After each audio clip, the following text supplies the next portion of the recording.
પુષ્પા 2 ભારતીય બોક્સ ઓફિસમાં 1043.95 કરોડની કમાણી કરી છે. અભિનેતા અલ્લુ અર્જુનની ફિલ્મ પુષ્પા 2 રિલીઝ થયાના થોડા ટાઈમમાં ભારતીય ઇતિહાસની સૌથી મોટી ફિલ્મ બની ગઈ છે. 5 ડિસેમ્બરે રિલીઝ થયેલી પુષ્પા 2એ સૌથી વધુ કમાણી કરનારી ફિલ્મ બાહુબલી 2નો પણ રેકોર્ડ તોડી દીધો છે.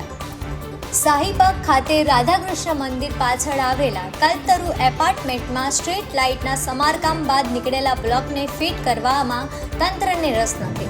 1 મહિને ફરિયાદ કરવા છતાં પણ સમારકામ કરવામાં આવ્યું નથી. અમદાવાદ એરપોર્ટ ક્રિસમસની સજાવટમાં છે. આવતીકાલે 25 ડિસેમ્બરે ક્રિસમસનો તહેવાર હોવાથી અમદાવાદ એરપોર્ટ પર ટર્મિનલ 1 ખાતે ક્રિસમસની થીમનું ડેકોરેશન કરવામાં આવ્યું છે. હિમાચલ પ્રદેશમાં હિમવર્ષા. દેશના ઉત્તરીય રાજ્યોમાં ભારે હિમવર્ષા થઈ રહી છે.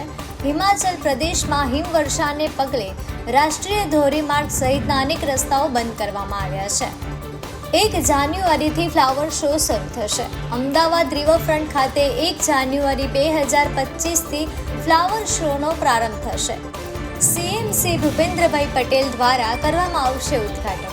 15 લાખ જેટલા રોપાઓથી ફ્લાવર શો તૈયાર કરાશે.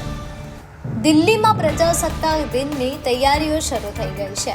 26 જાન્યુઆરી પ્રજાસત્તાક દિન ગણતંત્ર દિવસની પરેડ માટે કર્તવ્ય પથ ખાતે રિહર્સલ શરૂ કરી દેવામાં આવ્યું છે.